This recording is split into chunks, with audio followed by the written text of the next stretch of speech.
The best treatment is when family and patient come on the same platform.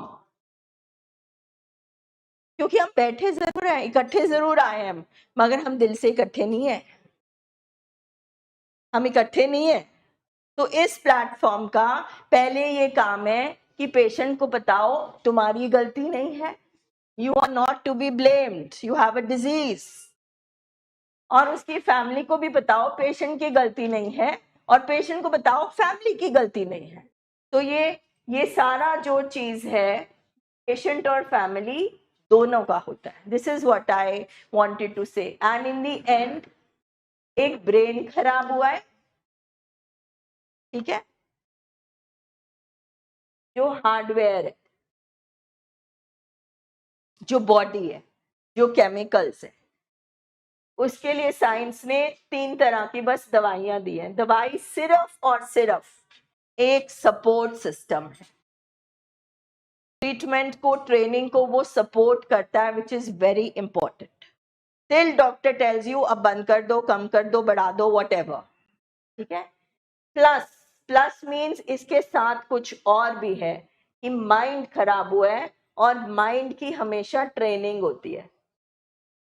Army की training लेनी है, सिलाई कढ़ाई सीखना है, खाना बनाना है, you have to train your mind, train it. So this is the treatment, medicine plus training, that's it. कोई दवा नहीं, कोई जादू का इंजेक्शन नहीं, कोई चिप नहीं, कोई आयुर्वेदिक का नुस्खा नहीं, कुछ भी नहीं।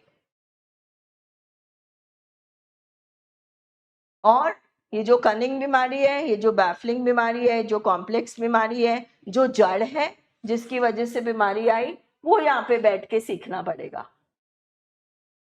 जब आप हॉस्पिटल आ गए तो आप सिम्टम्स की वजह से आए, ये टीम डॉक्टर करेगा हैंडल, इसमें आपका कोई रोल नहीं है, ठीक है। जब सब्सटेंस किया पहली बार, कोई भी नशा लिया या एपिसोड आया, उसमें भी अब आपका कोई रोल नहीं है। फैमिली का असली रोल है पीछे, बचपन में जाओ। जीन्स आ गए, बदल नहीं सकते, सिर्फ दूसरा कारण दैट इज एनवायरनमेंट, और तीसरा कारण पर्सनालिटी। फैमिली अपने घर के एनवायरनमेंट में और अपनी पर्सनालिटी में, और पेशेंट इस पे काम कर सकता है, that's it. There is no third option. यानी कि जितना मर्जी बुरा लगे, कुछ तो घर में ऐसा था। आप देखो पैटर्न रिपीट हुए हैं घरों में।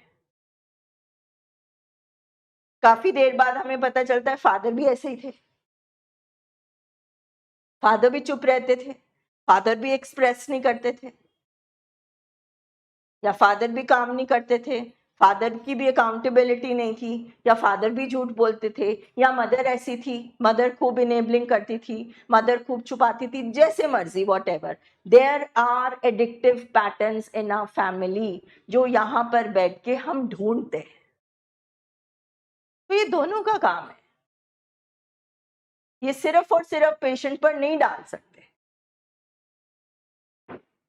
और पेशेंट भी अल्टीमेटली पेशेंट की ट्रेनिंग में, मतलब यहां से लेकर जब तक कुछ हुआ नहीं, मेरे, बिकॉज डोपामिन की बात आ रही है ना, हैप्पी केमिकल की, इसका मतलब है मेरे पेशेंट का पूरा हैप्पी केमिकल नहीं बनता था।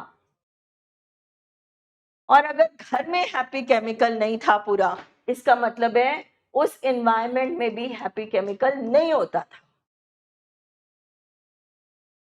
जैसे सर कहते हैं, जिसके मेंटोर्स मदर और फादर नहीं बनते, उसको, वो अपने मेंटोर कहीं और ढूंढता है, बट वो तो आर्टिफिशियल मेंटोर्स है ना। अल्टीमेटली कौन से मेंटोर्स रिप्लेस करेंगे? अपनी फैमिली। तो अपनी फैमिली जब तक ये नहीं सीखेगी कि मुझे कैसे मेंटोर बनना है, मुझे कौन से गैप्स फिल करना है, तो मेरा पेशेंट कैसे ठीक होगा? क्योंकि मेरा पेशेंट का तो वो डोपामिन वाला डोंगा खाली रह गया, उसने तो भरना है। तो वो सेल्फ एस्टीम से भरा जाएगा, वो रिकवरी प्रोग्राम से भरा जाएगा, वो स्किल से भरा जाएगा, वो ट्रेनिंग से भरा जाएगा, वो फैमिली से भरा जाएगा।